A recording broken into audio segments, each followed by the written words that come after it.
Boa noite, pessoal. Eu sou a Alana.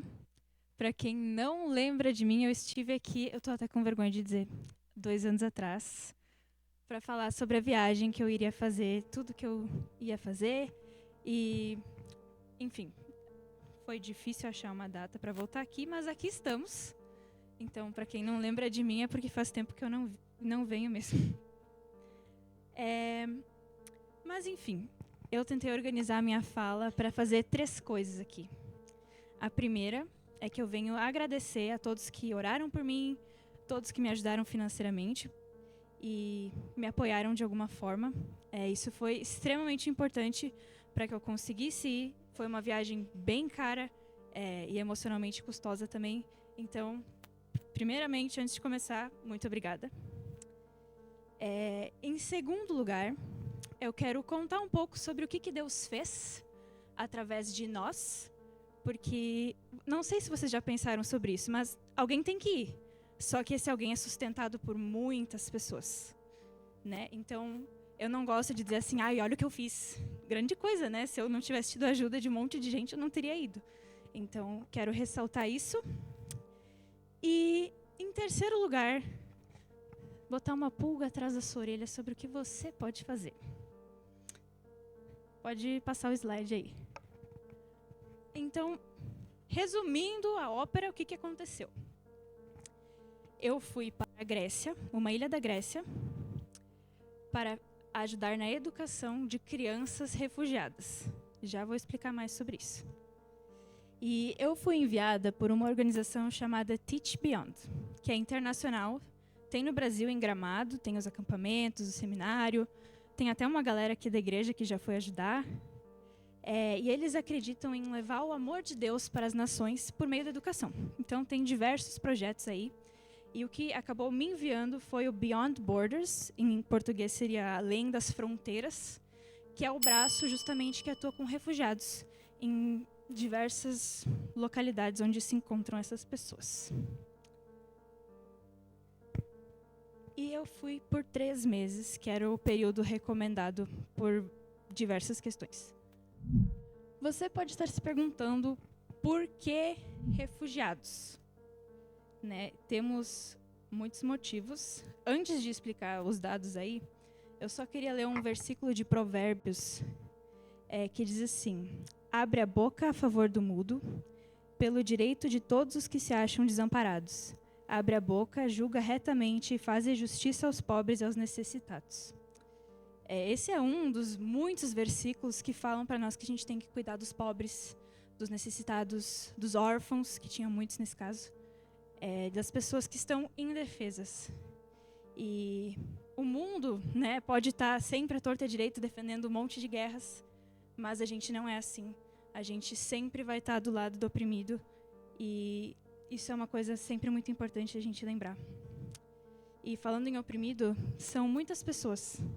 Esses dados são um pouquinho antigos, então antes dos conflitos agora mais recentes ali no Irã e em Israel, mas mais ou menos uma pessoa a cada 73 no mundo é um deslocado forçado. O que isso significa? Que essa pessoa teve que fugir da sua casa por motivos de violência, de guerra, perseguição política ou religiosa, desastres naturais, enfim, só coisas terríveis. Elas tiveram que sair de casa e estão em algum outro lugar, talvez em outra região do seu país, ou outro país, buscando uma vida melhor, uma vida segura, uma nova chance. E 43,3 milhões dessas pessoas são crianças, menores de idade. São muitas crianças.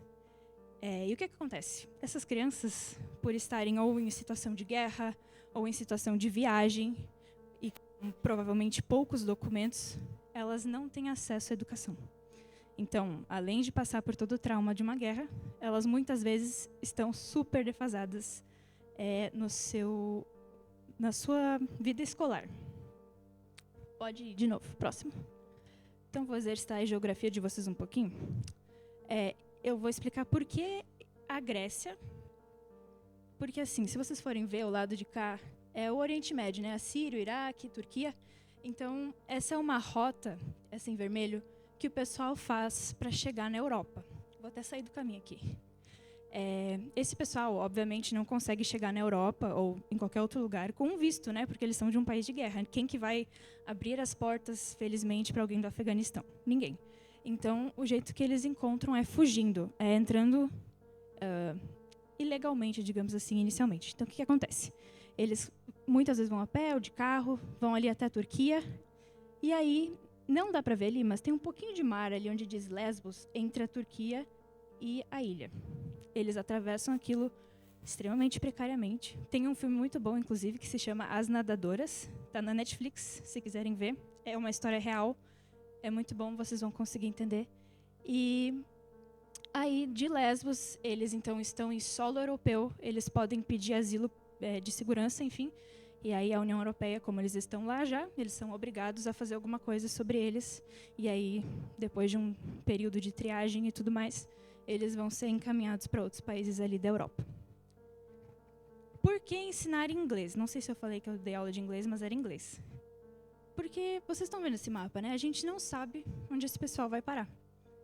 E como é que tu sabe, então? Eu vou ensinar francês, eu vou ensinar alemão, holandês. O que eu ensino? Inglês todo mundo fala, né? Especialmente na Europa. Então, por isso, o inglês foi a língua escolhida para ensinar esse pessoal. Pode passar de novo.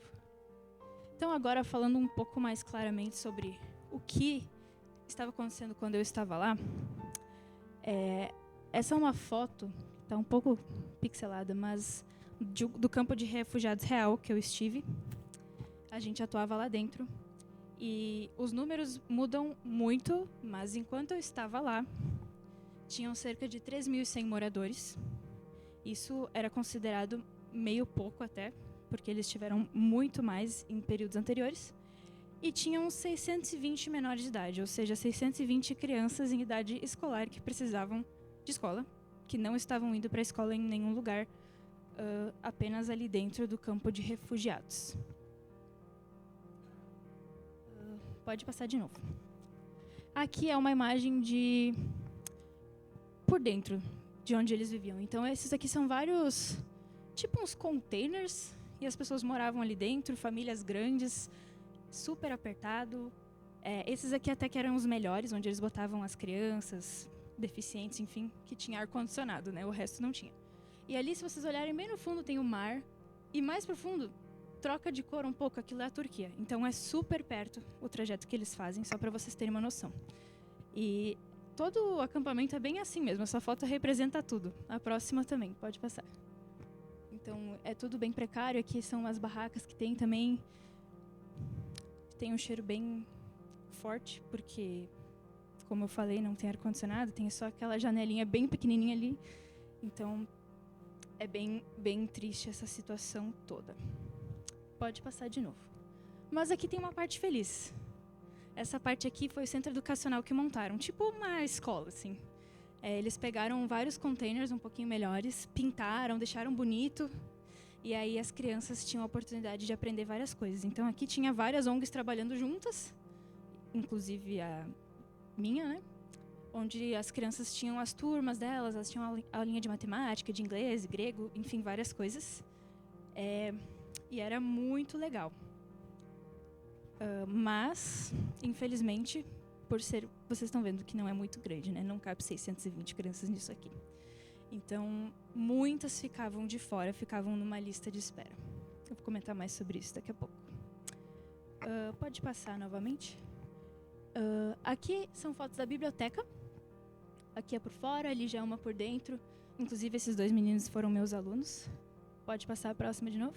Aqui a gente vê, tinha, gente, muitos livros, se duvidar mais que em algumas escolas aqui da região. Em várias línguas, para todos os países diferentes serem representados, porque eu não comentei, mas lá tinha muitas nacionalidades. Então, eu trabalhei principalmente com crianças do Afeganistão e da Síria, mas tinha também alguns de outros países da África, do Irã.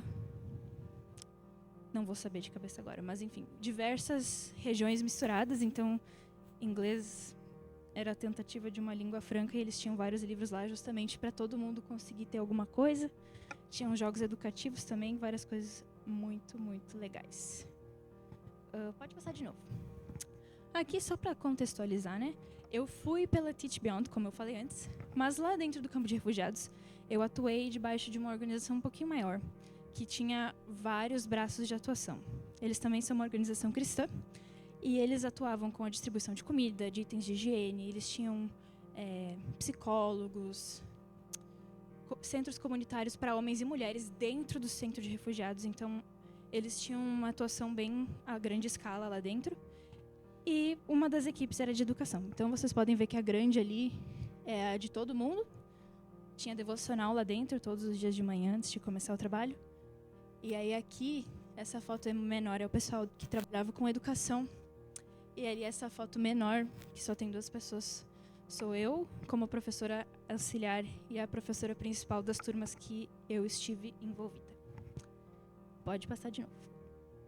Então, os materiais, né? Como é que a gente dava aula? A gente tinha muitos recursos, inclusive materiais especiais para refugiados, para lidar com os traumas e tudo mais. Mas eu queria ressaltar, vocês lembram que eu falei que não tinha aula para todo mundo, porque tinha muita criança, né? A gente criou uma estratégia, famosa bolsa. Então, a gente tinha essa bolsa aqui, a gente botava um livro, uma historinha, um lápis de cor, uns papéis para colorir, uns papéis plastificados com números, coisas assim, mais fáceis de ensinar. E a gente saía e tinha uma lista de casa em casa.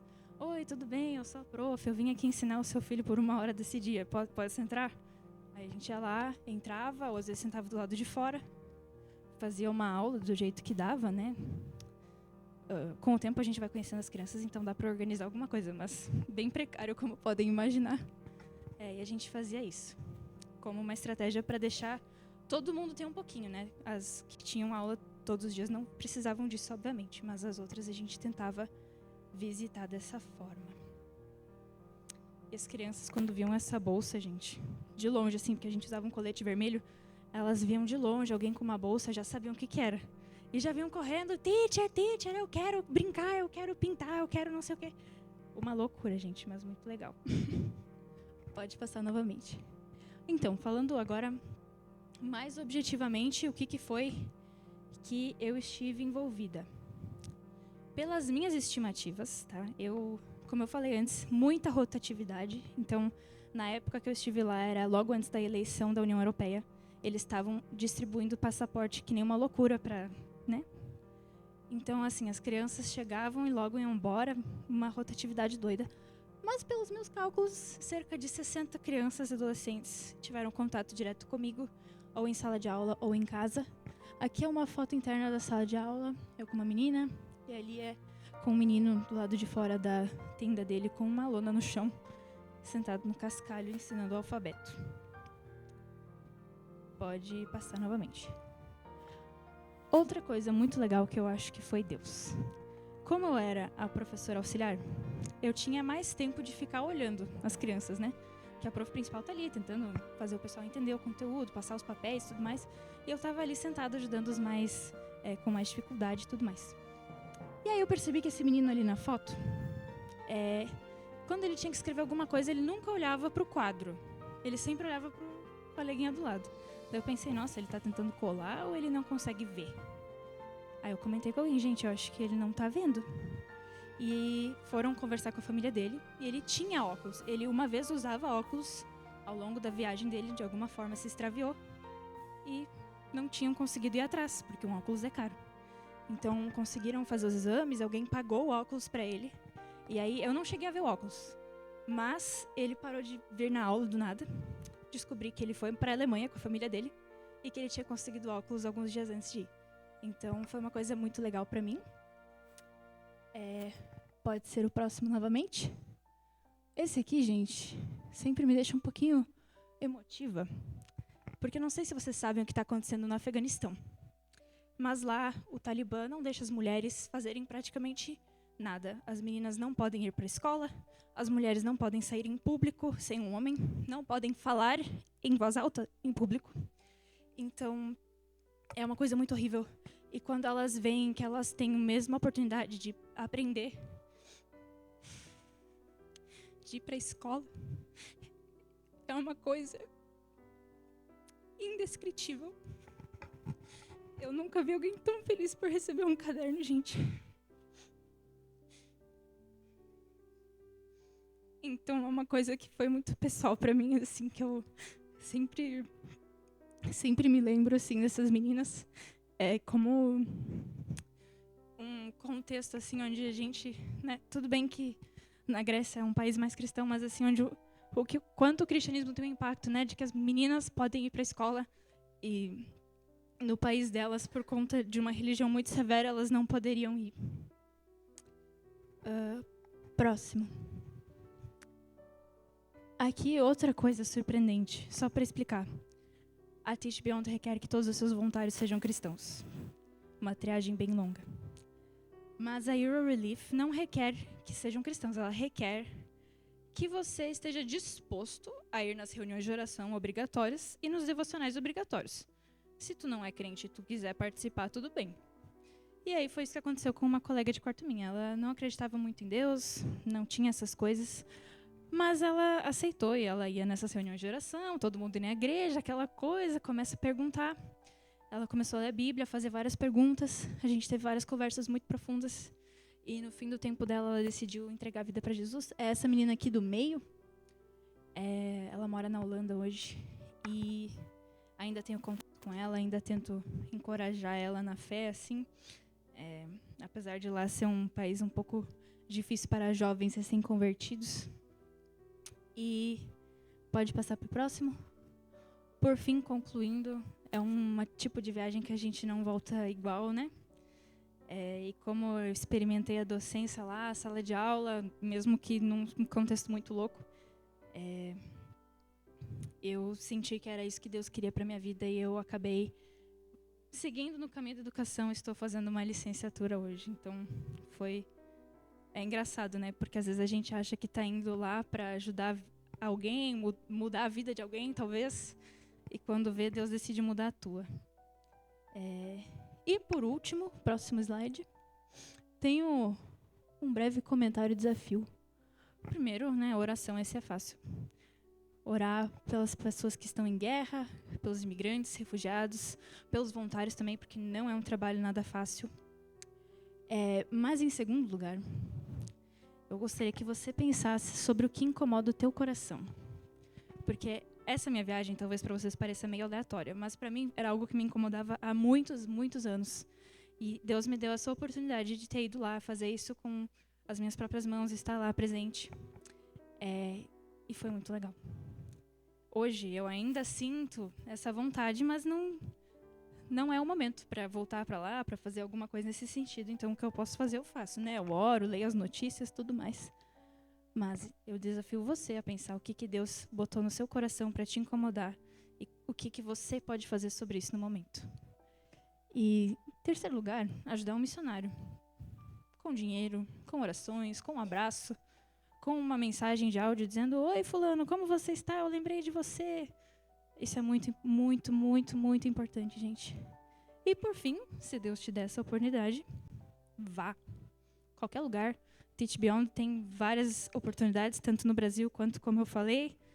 Sei que tem uma galera aqui que fez as aulas de inglês e tal. Então, fica a dica. E é isso aí, pessoal. Pessoal, vamos orar mais uma vez pela Alana. Né? Estenda mais uma vez a sua mão sobre aqui. Senhor Jesus, obrigado. Obrigado, ó Deus, pela oportunidade incrível que o Senhor nos deu como igreja de ouvir esse testemunho tão tocante. Senhor, às vezes é um olhar de um óculos, a simplicidade de um caderno que transforma uma vida. Obrigado, Deus, pela oportunidade que o Senhor deu na vida da Alana. Visivelmente, não tem a ver apenas com ir e oferecer algo a alguém, mas como o Senhor usa esse processo para nos tornar mais parecidos contigo. Obrigado, Jesus. Continua guiando a tua filha, abençoando a vida dela e dê a ela muitas oportunidades futuras de te servir nos mais diversos lugares, em nome de Jesus. Amém. Obrigado, Alana. Deus te abençoe, querida. Pessoal, eu queria, e eu vou pedir para vocês do telão, pegar essa última imagem da Alana e jogar lá no final meu PowerPoint, dar um print screen lá e joga lá no final, porque a Alana desafiou a gente a algumas coisas e eu queria dar passos práticos em cima desse desafio, Alana. Tá? Deus trabalha, né, em coisas que às vezes a gente nem imagina e de formas lindas, né? Mas eu queria, no tempo que nos resta, irmãos, falar um pouquinho da nossa história como denominação, como igreja missionária. Às vezes as pessoas vêm até a igreja e elas não sabem direito de onde a gente veio, por que a gente está aqui e para onde a gente está indo, né? E eu peço desde já perdão a vocês, porque nem todas as imagens estão com uma boa qualidade. Eu não produzi essas imagens, elas são imagens prontas do site da OMS, né? E eu queria que você acompanhasse comigo. Eu queria brevemente falar um pouquinho da história e um pouquinho daquilo que nós pretendemos fazer nos próximos 12 meses como igreja em favor de missões. Eu acho que vai ser muito especial, tá? Então, assim que vocês tiverem lá o telão, eu dei um trabalho para eles agora, né? Então, eles estão trabalhando lá, mas deixa eu falar para vocês. Da mesma forma que a nossa igreja local possui uma visão, né? Nós temos dito que a nossa visão é ser uma igreja, a gente está trabalhando para ser uma igreja missional em Caxias do Sul. E missional significa que nós entendemos que Deus está em missão no mundo e nós somos os coadjuvantes de Deus. E onde nós estivermos, nós somos chamados para sermos extensão dele, né?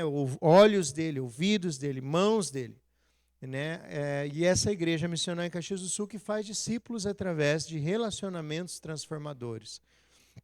Da mesma forma, nós temos, né, a nossa missão e valores, e dentro da nossa missão a gente tem falado que nós queremos ser uma igreja que ensina, discipula, celebra e transforma. Bem, essas 5 imagenzinhas que você vê tem sido a missão da OMS, que é o evangelismo, né, pessoal, que é o discipulado, que são a plantação de igrejas, a formação de líderes locais e missões. E eu vou pedir para o pessoal do telão para pular os 2 slides que nós temos os 2 de texto bíblico, nós vamos voltar lá no final, e pode colocar o próximo lá. Essa é a nossa missão, One Mission Society. E essa missão ela vai completar este ano agora 125 anos. A sede dela está em Indianápolis, mas ela foi criada em 1901 com o objetivo de evangelizar os países do Oriente. A sua primeira missão foi para evangelizar o Japão. Pode colocar o próximo slide. Esses 3 homens, junto com suas esposas, fundaram a OMS, o Charles Coleman, o Ernest Kilbourne e o Judy Nakada. Então, era uma missão nipo-americana que tinha um objetivo nos próximos 10 anos. E o objetivo era evangelizar cada casa do Japão. E eles foram para o Japão em 1901 e em menos deste tempo eles cumpriram esse objetivo. E lá nasceu, então, como produto da missão, eles queriam dar um nome em japonês que significasse santidade, porque a nossa igreja essa missão nasce nos Estados Unidos como produto daqueles movimentos de oração, movimentos de santidade, né, inspirados ali pela teologia wesleyana. Da mesma forma que vocês acompanharam neste último ano, aquele avivamento no Asbury, né? Então, já vinha desse tipo de movimentos que nasceu a nossa missão. E dentro desses casais, então, eles não apenas foram lá para o Japão, né? Eles também, quando os japoneses e o Oriente Médio no pós-guerra saiu para outros lugares do mundo, migrou, como a Alana testemunhou, a OMS mandou missionários para alguns desses países. Inclusive, eu queria destacar, se alguém de vocês conhece, ou já ouviu falar naquele devocional bem conhecido, chamado Mananciais no Deserto, escrito pela Litty Coleman. Ela é a esposa do Charles Coleman, né, fundadora da nossa missão. A filha deles trabalha na missão, na OMS até hoje, serve na missão até os dias de hoje. Filha ou neta, para eu não cometer erro aqui, né? Então, desde o início, a OMS não tinha a intenção de que fosse uma missão fazendo tudo, mas de que ela fizesse o evangelismo, depois ela discipulasse aquelas pessoas, treinasse para que ali nascessem líderes locais, e então ela ajudasse na plantação de igrejas e daí por diante.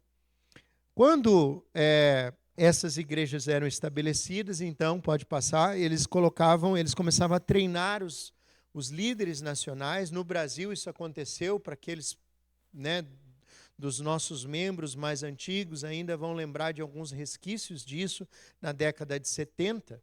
Né, eles vinham para as regiões, montavam aquelas campanhas evangelísticas, as tendas.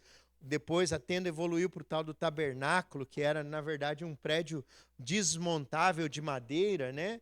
E eles montavam e ali eles faziam evangelismo, daqueles que se convertessem, eles treinavam alguns para serem líderes leigos. Depois nasceu o nosso seminário em Londrina, que é o ISBEL até hoje, e ali eram treinados, então, os nossos pastores, que se tornaram os pastores, os missionários se tornavam os professores, até que depois os líderes se tornaram nacionais, se tornaram os professores, e até que a igreja, então, começa a andar com as próprias pernas, e até que ela deixa de ser dependente da missão americana, e ela começa a andar financeiramente com as próprias pernas, e ela passa a ser parceira dessa missão em outros países que agora precisam ser alcançados. Dessa forma, nossa igreja no Brasil hoje é parceira da OMS na plantação da igreja de Moçambique, né?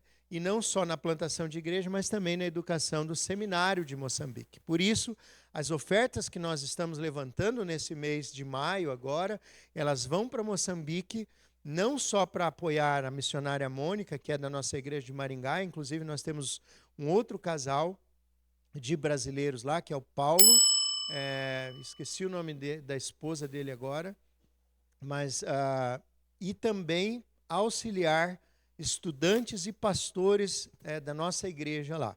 Uma coisa curiosa é que a nossa missão, ela não teve a visão de plantar uma denominação.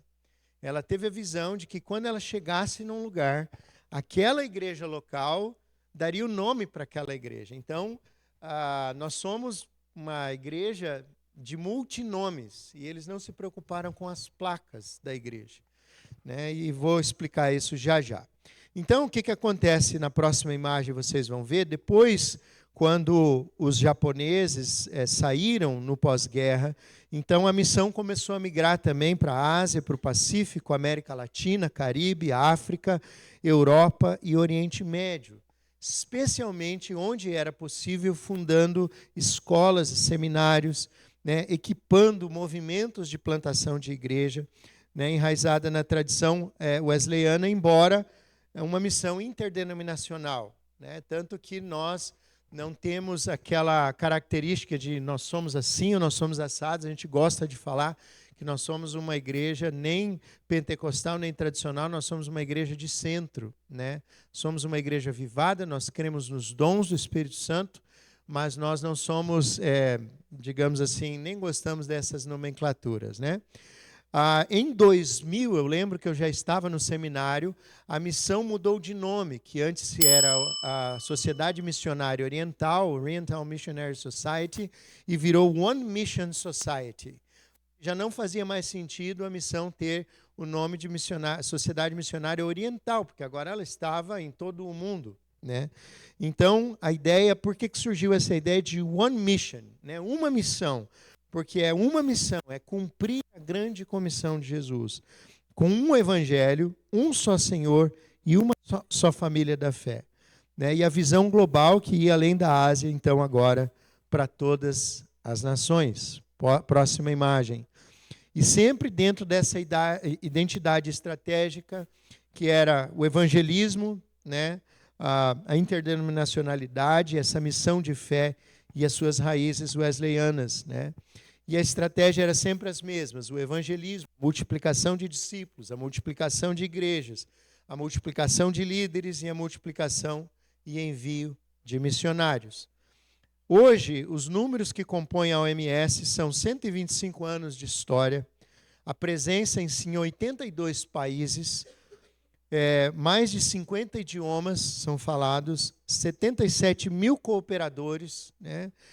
300 missionários em tempo integral e 6.000 grupos, ou 6.000 igrejas.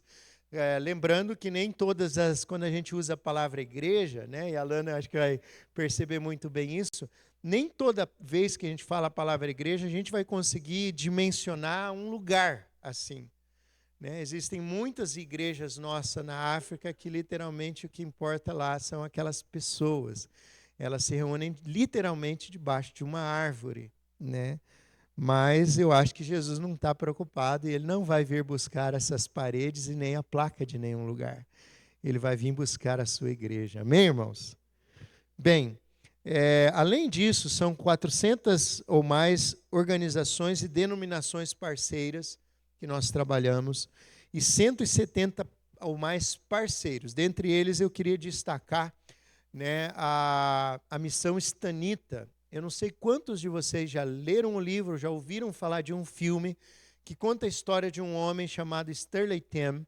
Ele foi um homem que teve esse livro escrito e o seu filme, porque ele montou uma empresa que coletava a prata que saía da revelação dos filmes de fotografia, né? Aquele extrato da prata, né? Então ele criou uma máquina que extraía aquela prata. E ele ficou multimilionário com o tempo, e ele então, aquela empresa dele se tornou uma multinacional, e dessa multinacional, depois ele criou outra multinacional que trabalhava com reciclagem de plásticos no mundo, e uma terceira muito grande empresa que eu não vou saber detalhes. Mas o Sterling Tem entendeu de Deus que ele não apenas deveria dar o dízimo, ele deveria dar mais do que o seu dízimo. E quando ele começou a dar mais do que o seu dízimo, Deus o inquietou para dar o dobro do seu dízimo.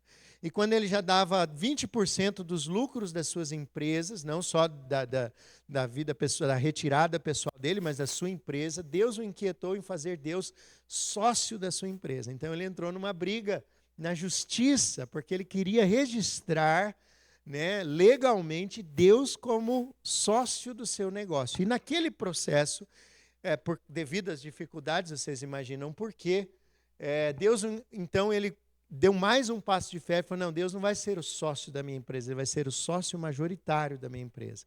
E Deus se tornou dono de 51% das suas empresas. E depois de mais algum tempo, Deus inquietou e ele foi lá e mudou o contrato social da empresa de novo e fez Deus dono 100% da empresa dele. E quando eu o conheci, em 99, ele já estava com 89 anos, ele faleceu com 104 anos mais ou menos, eu acho, 102, 104. E naquele período, ele já tirava um salário para ele, como administrador daquelas empresas. Ele não tinha mais participação dos lucros daquelas empresas. Tem uma história linda que, se você não conhece, além das nadadoras, vocês vão sair daqui hoje com a indicação de procurar. Deus é dono do meu negócio, de Sterling Tem. Vale muito a pena, né? E a Stanita ajudou a plantar muitas igrejas no mundo, inclusive minha primeira igreja que eu plantei em Londrina foi, em grande parte, subsidiada por essa missão chamada Stanita, né? Então, aqui na próxima imagem, você tem uma pequena linha do tempo do que aconteceu. Em 1901, a fundação, até 1950, a expansão ali para a Ásia e outras regiões próximas do Japão. De 1950 até 80, então, uma expansão global.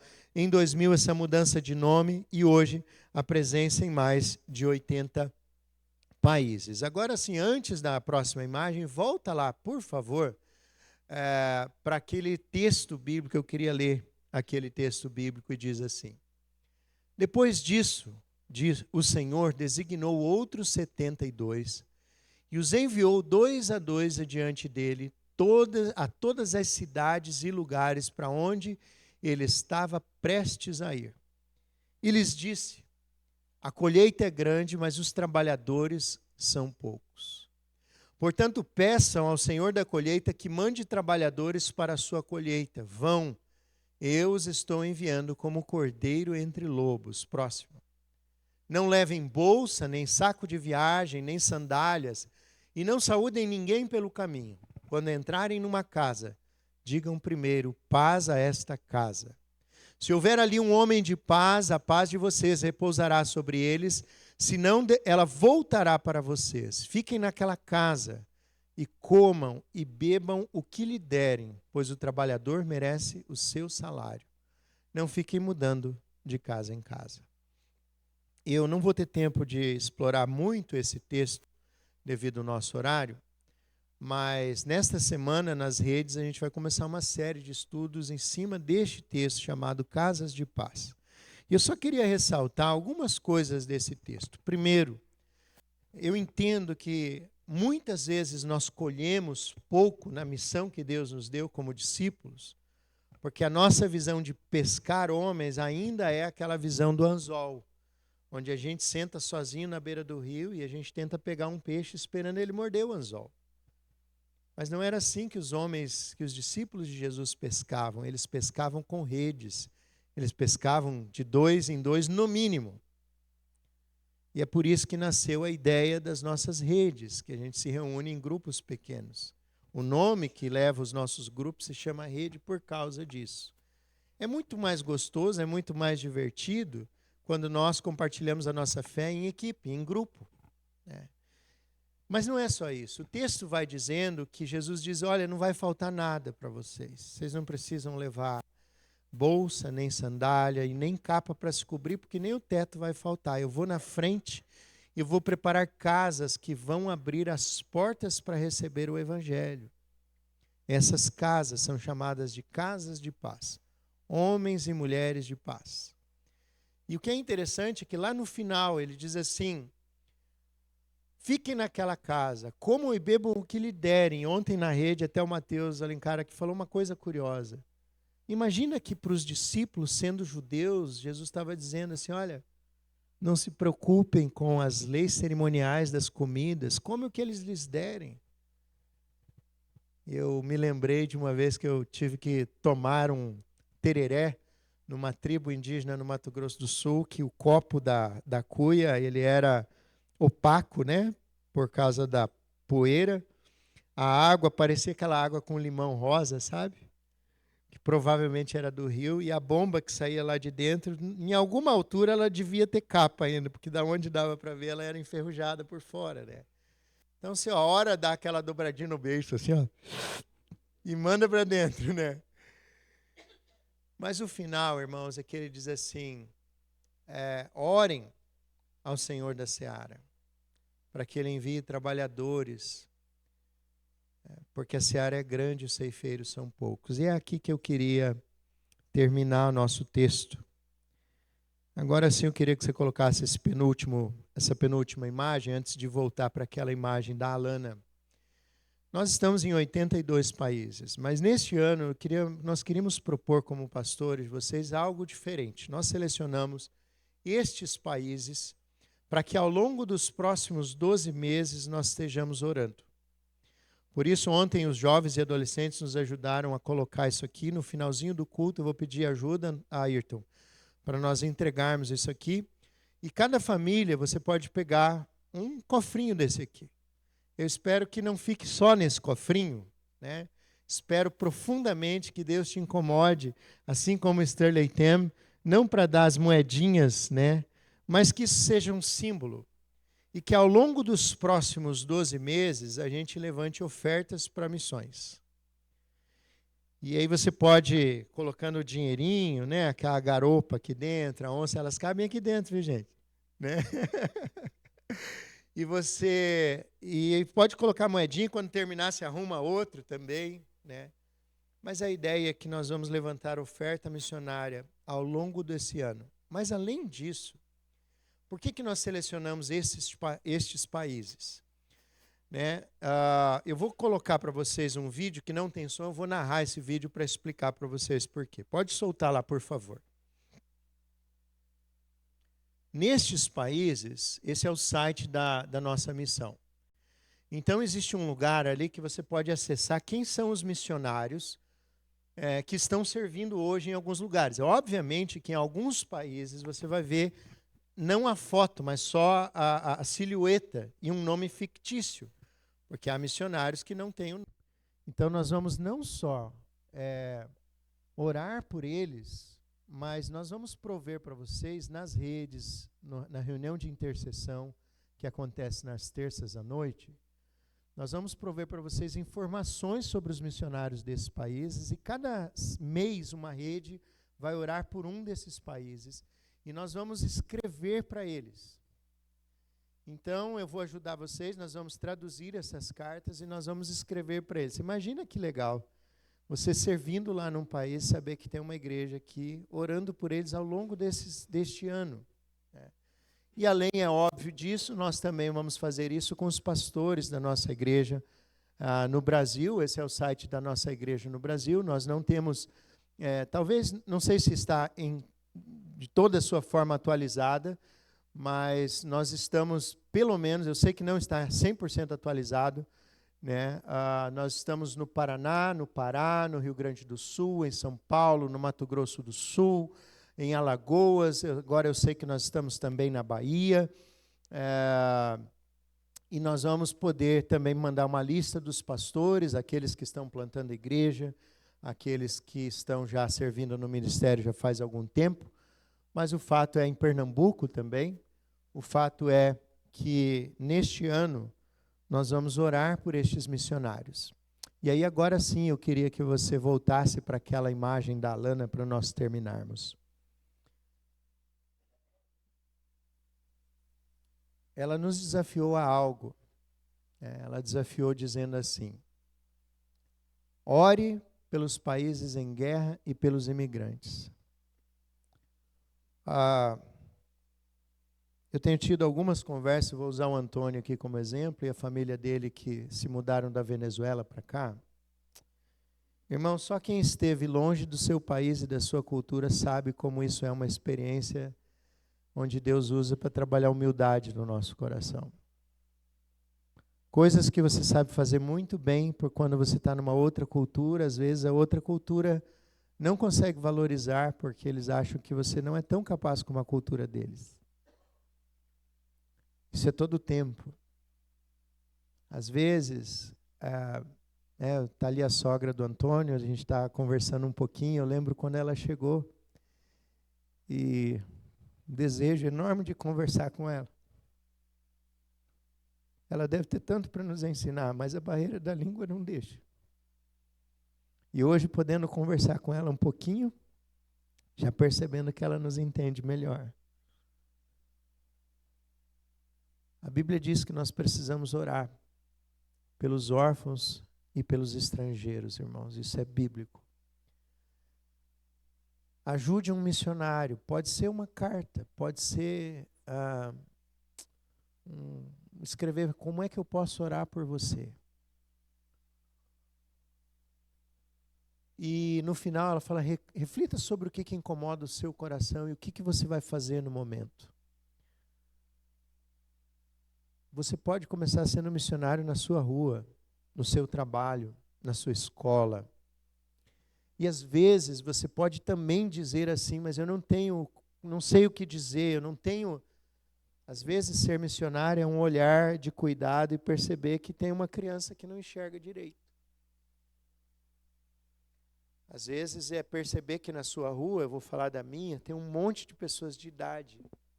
E bater palma lá, deixar o seu telefone e falar, olha, se você precisar de algo, pode me ligar de noite.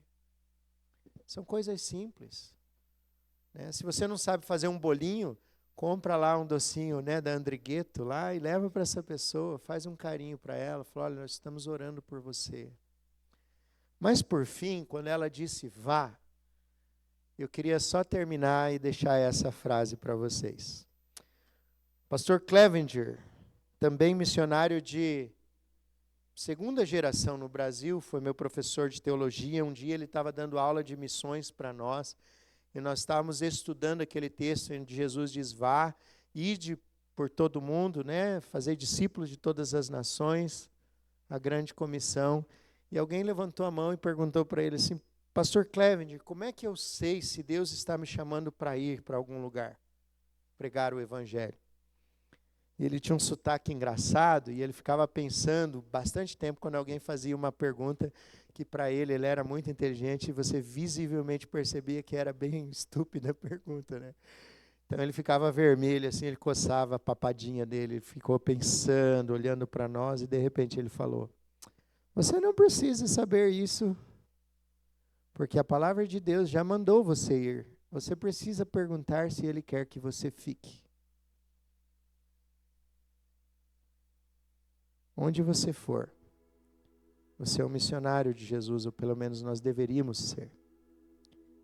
E se você está aqui nessa noite e você fala assim: puxa, eu estou chegando agora, estou ouvindo tudo isso. Deixa eu dizer algo para você. Dia 6 nós vamos começar uma nova turma de Hope.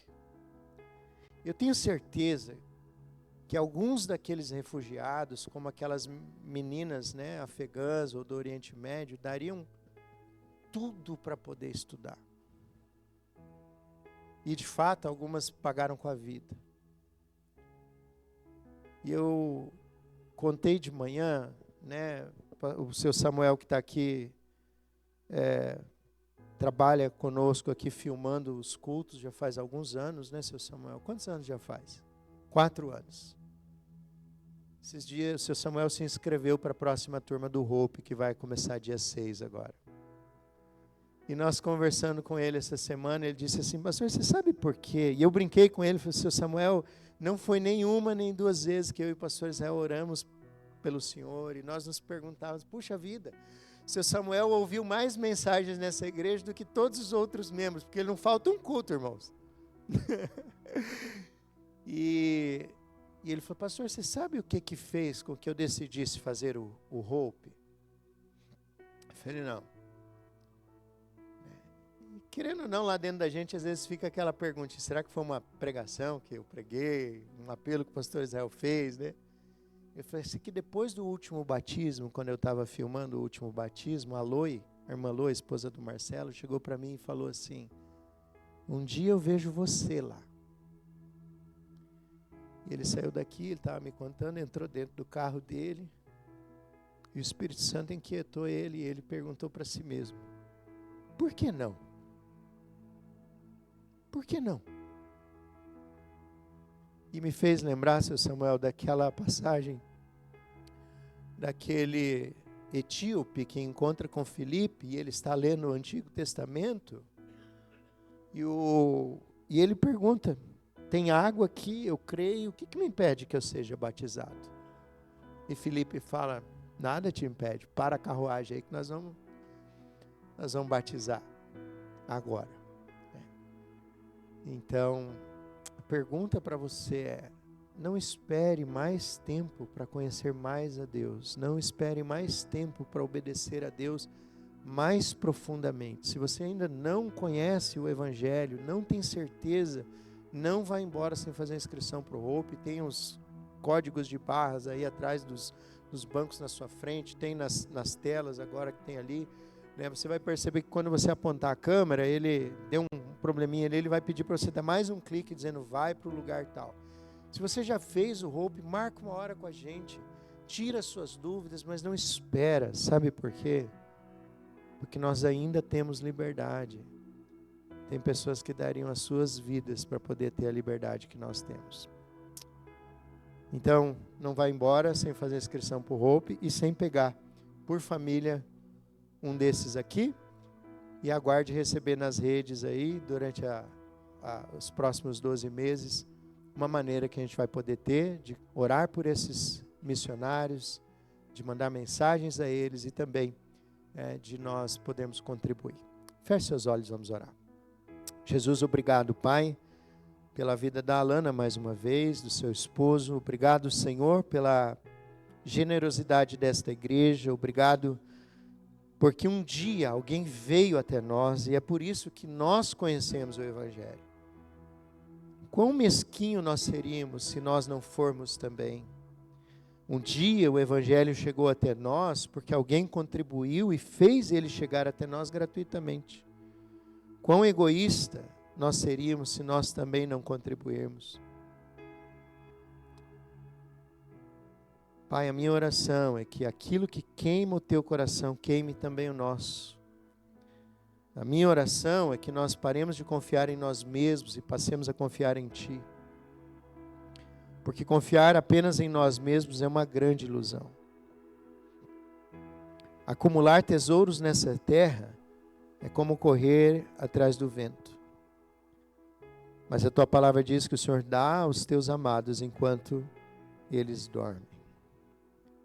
Pai, eu oro para que nós possamos ser agentes do Senhor, pequenos cristos, e que nós possamos ir, e onde nós estivermos, que as pessoas olhem para nós, e que nós sejamos a Bíblia que o mundo lê. Em nome de Jesus nós oramos.